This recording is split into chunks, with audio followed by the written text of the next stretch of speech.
Good afternoon, everyone. My name is Maya Luria with TMC for Seniors, and today we are going to be talking about coping with social isolation during COVID. I have Zacharias Knickerbocker here with me today. He is the director of TMC Hospice and TMC Geropsych. He's also a licensed clinical social worker and an RN. So he's got quite a varied background and has a lot of information that he is going to be able to share with us today. So welcome, Zacharias. Hi, thank you, Maya. And what we're going to do is you may be watching us today on either one of our Facebook pages or on our YouTube page. Please feel free to leave any messages in the comment sections, and Zacharias will answer those once he's done with his presentation. So I'll go ahead and put your presentation up for you. And you are good to start, Zacharias. All right, thank you and welcome. So I'm sure during this time of COVID-19, during this past year, you or your loved ones have probably experienced some psychosocial changes in your life. If you'd go to the next slide. And so during this presentation, we're going to talk about what some of those responses are. We'll talk about some activities you can engage in, both in your home, also some social activities while maintaining safety. And I'll also provide some resources for you that you can look up when the presentation is over in your own free time. So again, some of the common psychosocial responses to the COVID-19 have been the fear of falling ill yourself and possibly even dying as a result of having that exposure to COVID-19, avoiding health facilities due to fear of becoming infected while you're in care, losing your livelihood, also just fear of being socially excluded because of having that disease, or having been exposed to people that are possibly have had COVID-19. Next. Also just feeling powerless to protect your loved ones from exposure to the virus, fear of being separated while your loved one might be in the hospital, also just refusal of care for persons with disability and the elderly because of fear of getting infected themselves. Also feelings of helplessness, boredom, loneliness, and depression because of being isolated. And then, of course, if anybody's ever been through a pandemic or even an epidemic before, just the fear of reliving that experience. So what are some of the social impacts to older adults? They typically fall into two categories, emotional and then physical. And emotional impacts, might experience worsening of depression or anxiety, become at increased or substantial risk of experiencing depression or anxiety if that's not something you've experienced in the past. Anxiety is often thought of as your mind being stuck in the future, trying to plan and prepare for what might happen later on. But one strategy to decrease anxiety and worry is to focus on the present. Some people do this by practicing mindfulness or meditation. A pandemic like we're in now can bring up a lot of emotions in us. Anger, sadness, guilt, and fear are all normal feelings that can be experienced. So consider how you feel when your body gets angry. Think about how you feel when you're sad, when you feel guilty or afraid. When you're in a state of crisis or danger, our bodies often go into that fight or flight mode. And as part of the emotional part of our brain takes over, and that logical part of our brain can take a back seat. And it's times like this when it becomes very difficult to think clearly. The first step in not letting our emotions rule our thinking is to identify what emotions there are. The second step is to look at what triggers that emotion. Triggers can be things like noise, images, news, people, or other events that are around you.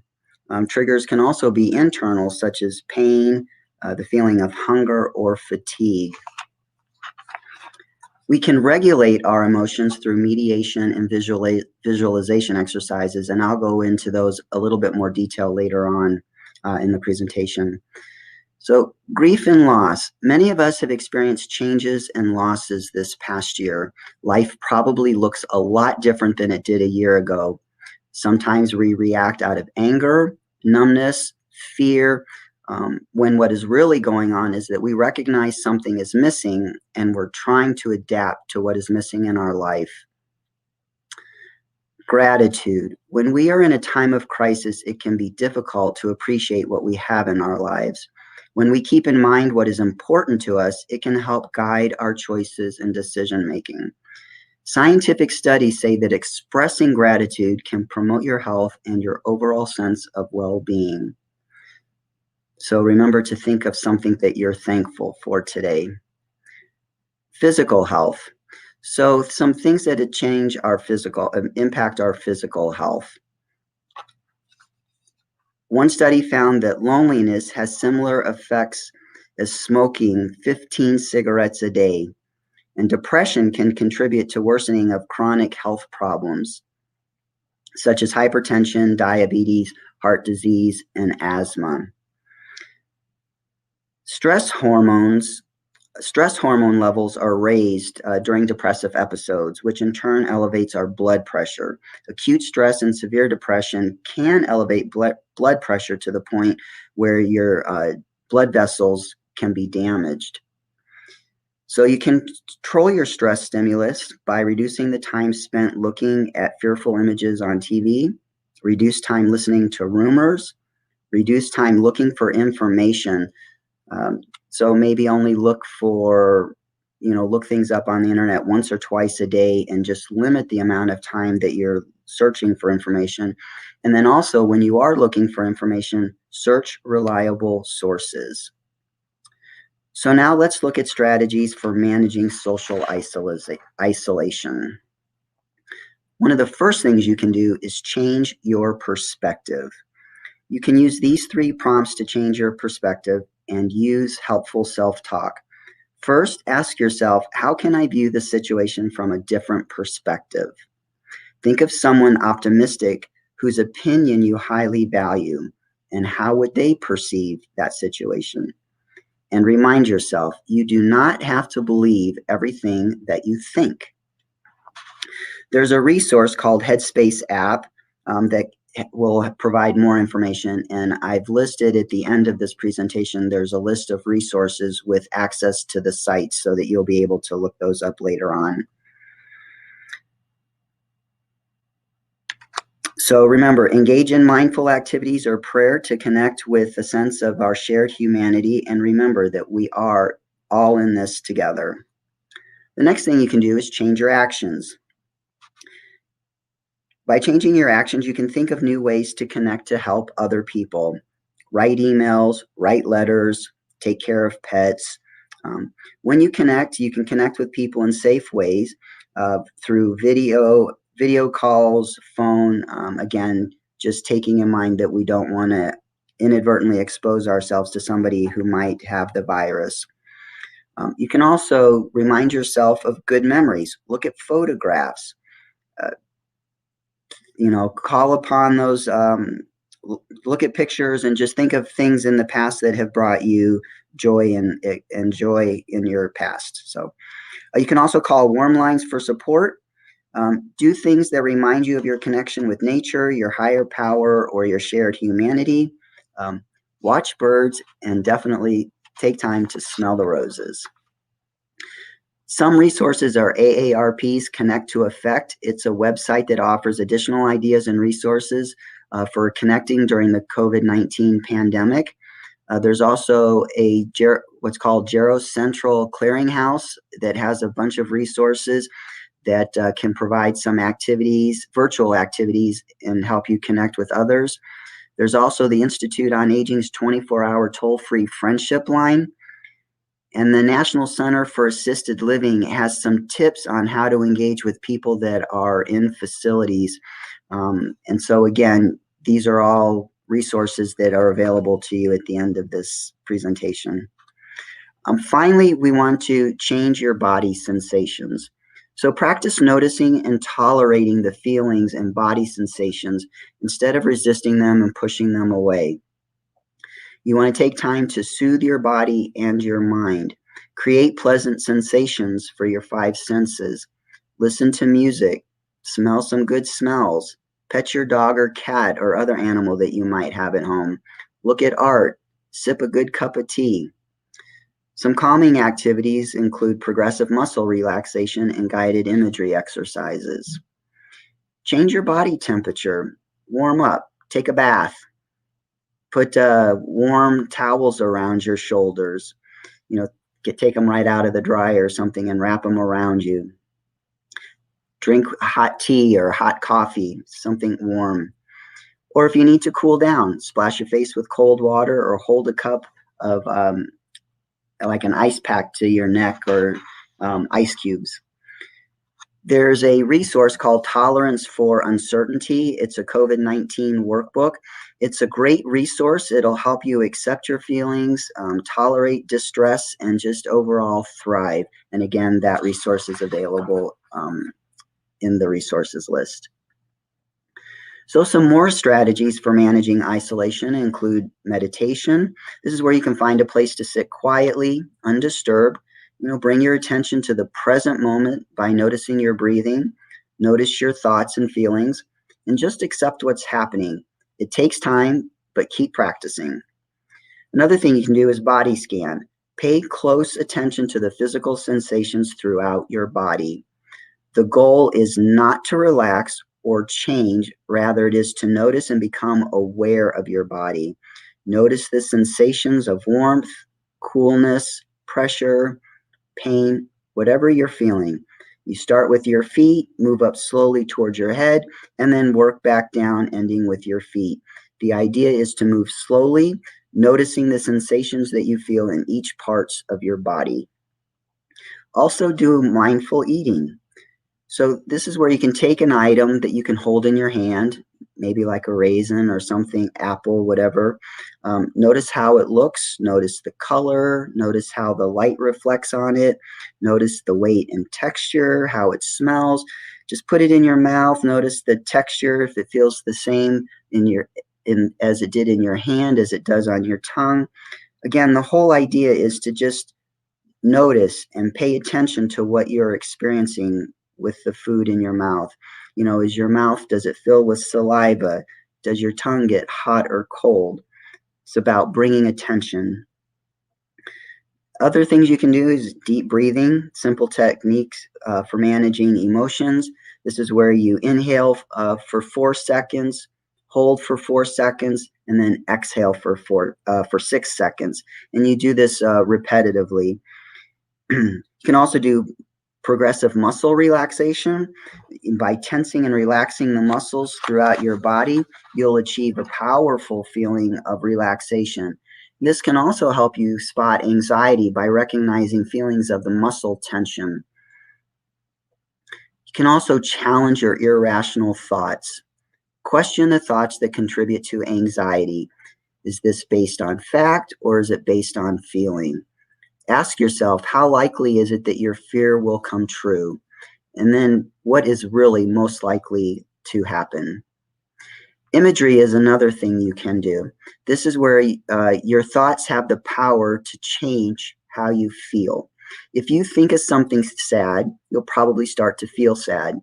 If you think of something happy or glad, then you'll probably start to feel happy or glad. So think of a place that you find comforting and use all of your senses to imagine this setting in great detail. You want to see it, hear it, taste it, smell it, feel it. Other things you can do are listen to music that soothes you. What do you find enjoyable? Light an aromatic candle. Take the candle into the bathroom and take a nice warm bath with. Just pamper yourself. Limit watching or listening to the upsetting media. There's a lot of media out there that is negative, and so we want to limit that so that we can have those positive thoughts versus focusing on the negative. All right, so now that we've looked at ways to manage social isolation, let's look at how to be more connected. So what can you do to be more connected? Positive social connections increase self-esteem and our feelings of self-worth. Personal contact is extremely valuable and precious to nearly everyone. People are social creatures, and our brains are hardwired to rely on social contact. In times when you can't have your usual means of contact, such as the social groups, visiting with friends, or attending religious services or events, reach out to those you care about. Try to set up regular communication. In times of uncertainty, knowing there are supports we can rely on is precious. To build new relationships, make a couple lists. Think about what are your interests? What is it that you really enjoy doing? What types of people are you most comfortable with? And do you think the types of people you're most comfortable with might include the ones that have the same interests as you? Also, make a list of your social strengths. Are you comfortable talking to new people you meet? Is making conversation easy for you? Do you feel that people find you interesting? Then make a list of social skills that you find difficult. Are you shy? Is making conversation difficult for you? Are you afraid that other people won't find you interesting? Loneliness hurts. Humans experience loneliness in the same areas of our brains where we experience physical pain. It can feel overwhelming to try to build new connections in new ways, but when we do it, it's worth it. Mental Health America has training and also skill building resources that can help you learn or enhance social skills. So now let's consider some activity-based ideas. Write letters. Write letters to children with cancer, refugees, grandchildren, anybody. There's a link that has some ideas for other places you can write letters. You could visit, and I put that in quotes, the national park via Google Earth. Google Earth has a link that you can click on, and you can visit a lot of the national parks virtually. Listen to audiobooks. There are lots of volunteer opportunities. The United Nations alone has 132 different opportunities, and they categorize them, such as teaching and training, writing and editing, administration. They have technology development, outreach and advocacy. If you like translation, they have that. Also art and design. So there's also Translators Without Borders. Translation as well as project manager. They have graphic or web page designers and other fundraising opportunities. The Pima Council on Aging has a Neighbors Care Alliance. This is where volunteers support older adults through a variety of services that can include transportation to medical appointments and shopping, running errands, mail delivery, phone calls and visits. Sometimes they do light house or yard work and caregiver respite. So neighbors connecting to neighbors reduces the social isolation many older adults face while helping to meet everyday needs. You can also read and record chapters of books. So again, all these resources are available at the end of the presentation. Some more activity-based ideas include sitting less and moving more. So sitting saps energy and makes your joints stiff and affects overall health. So move throughout the day, even if it's while you're sitting in your chair and you're just moving your knees up and down, or just, taking your arms and turning your arms in a circle. Move more. Moving more contributes to feeling better, sleeping better. So just walk to the mailbox, dance, ride a bike, anything. Just move your body parts. Remember to practice all 4 types of exercise. So endurance, of course, this makes your heart and arteries healthier and stronger. You want to do strength exercise. This helps maintain and add muscle strength to support and protect your joints. Balance, so that we don't fall. And then flexibility. This helps keep our joints moving and relieve stiffness.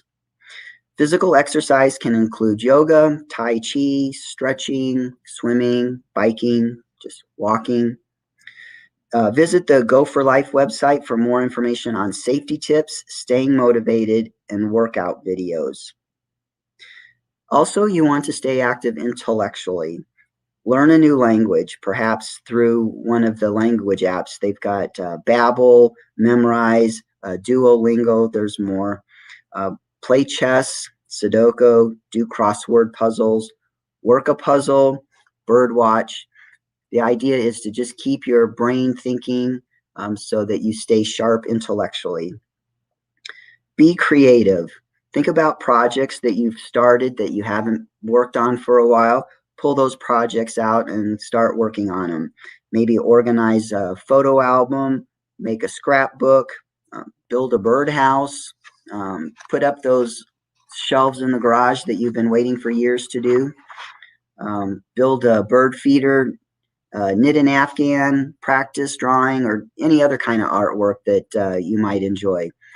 Just remember, choose an activity that is pleasurable and one that involves mastery. So like again, I said, like learning a new language or finishing a puzzle. So let's consider some other connection activities. These are social engagement activities. So start a pen pal program. These can be with residents of other facilities, so like between skilled care facilities or assisted living facilities. MemoryWell. MemoryWell offers free interactive digital timelines to help promote connection between family members through videos, pictures, audios, letters, and notes. You write your narrative that gets published on their private website, and it gets shared with your family and friends. And then it also gets printed as a hardcover book that your family will be able to keep as a cherished keepsake. The Lifetime Connections Without Walls by Family Elder Care. This is a telephone activities program providing opportunities for older adults to connect with others in their community and across the country using a telephone conference system. And then the AARP has mutual aid groups to help or give help, or get help, such as picking up groceries, walking the dog, receive a call from a friendly voice. Those are volunteers that do that. Also, Sage Connect. Sage Connect links LGBT elders with their broader community by reducing isolation and promoting well-being. You can join their LGBT elders across the country who are seeking to reconnect with the greater community and build authentic relationships. It's a safe way to meet someone new while staying safe. You can sign up and then you'll receive casual weekly phone calls from one of their volunteers. Many states and organizations are starting to use peer support for older adults. So older adults, of course, face many different stressors than our younger adults. And many of these peer support specialists, they're trained specifically to work on issues of aging and the principles of wellness. So peer partners helps build networks of friends and intimate relationships. You can contact the Mental Health of America to inquire about either getting peer support services or actually becoming a peer support specialist yourself. There's a program that you go through to become a certified peer support specialist. So in summary, managing stress and isolation during an outbreak. Remember, it is normal to feel sad, worried, confused, scared, or angry during a time of crisis. Talk to people you trust. Reach out to family and friends. Maintain a healthy lifestyle. Eat properly, maintain a good diet, get good sleep, exercise, maintain your social contact with family and loved ones through email, phone calls, or any other social media platforms. Remember, do not use tobacco, alcohol, or other drugs to cope with your emotions.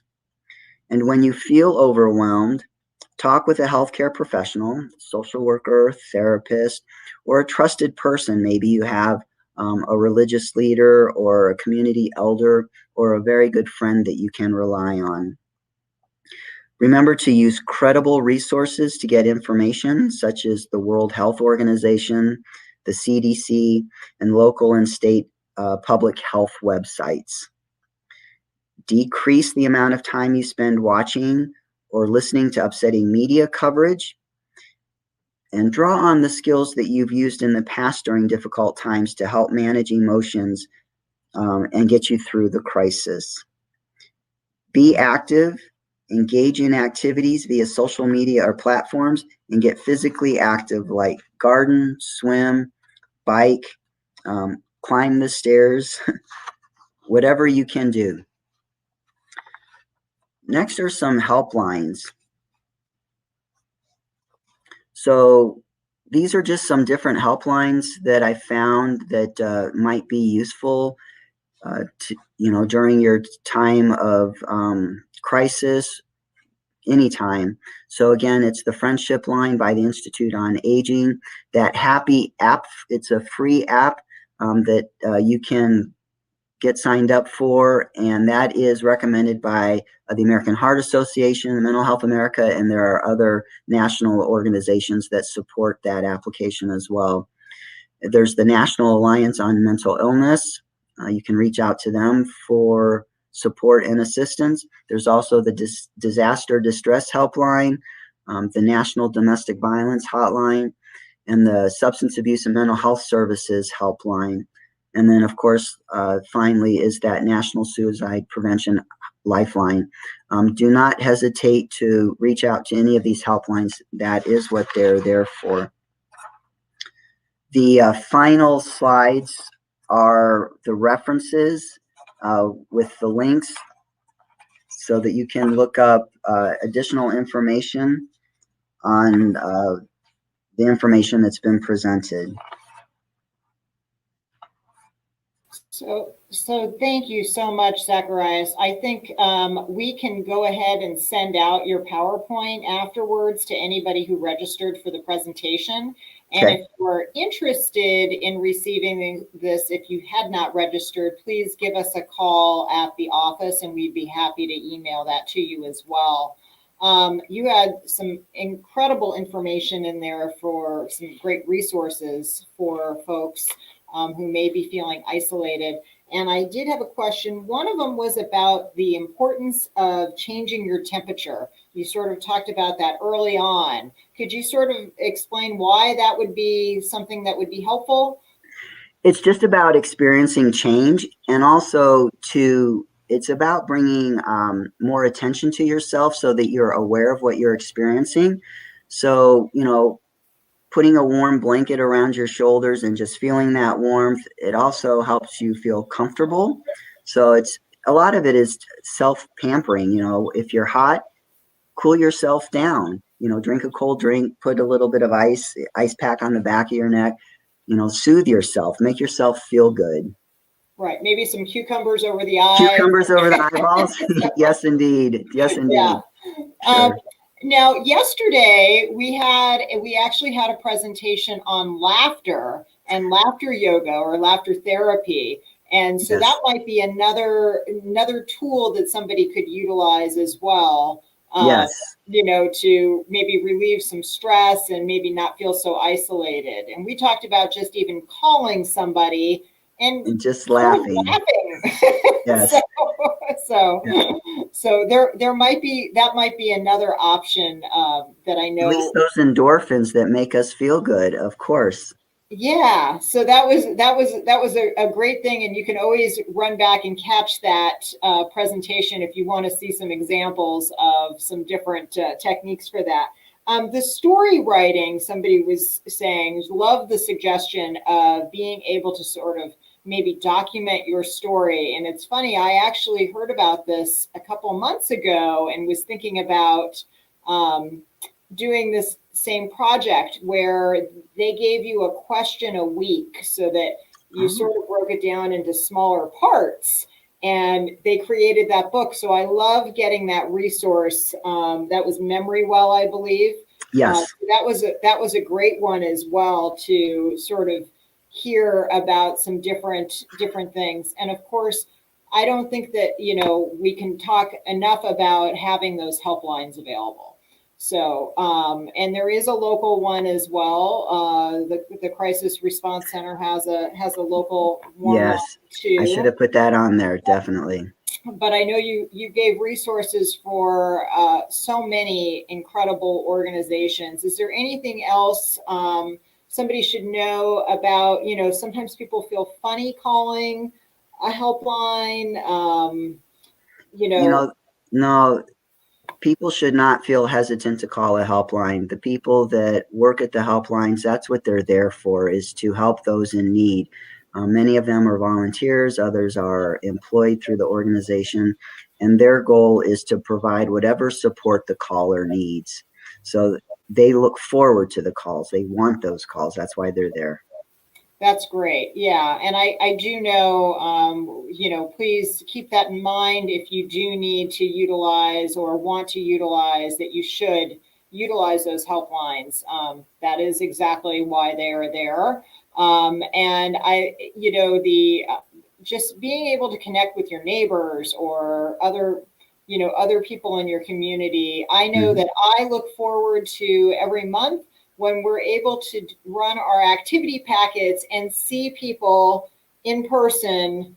We love that, and it's our Mhm. time that we can say hi. And I have to tell you, I think my endorphins get, I get excited because it's a chance for us to connect, and so it affects all of us, and so it is really important. um, Right. As I stated, we are social beings. That's how we're created. And so it's important to connect regardless of how you're able to do that. If it's by phone, by video chat. I mean, there's all kinds of applications out there now that help us stay connected. And it's also can be a way to make new friends, not just stay connected with old friends, but to make new friends as well. Great, thank you. All right. Well, I think that's all the questions that we've had come in today. Zacharias, I want to thank you so much for being here. This was great. It's Thank such an you. important topic for us. Our next presentation will be coming up on Tuesday, April 20th, and it will be Building Emotional Resilience in Difficult Times with Jill Jones. So we hope that we'll see everyone back then. So thank you all for being here and have a great day. Thank you.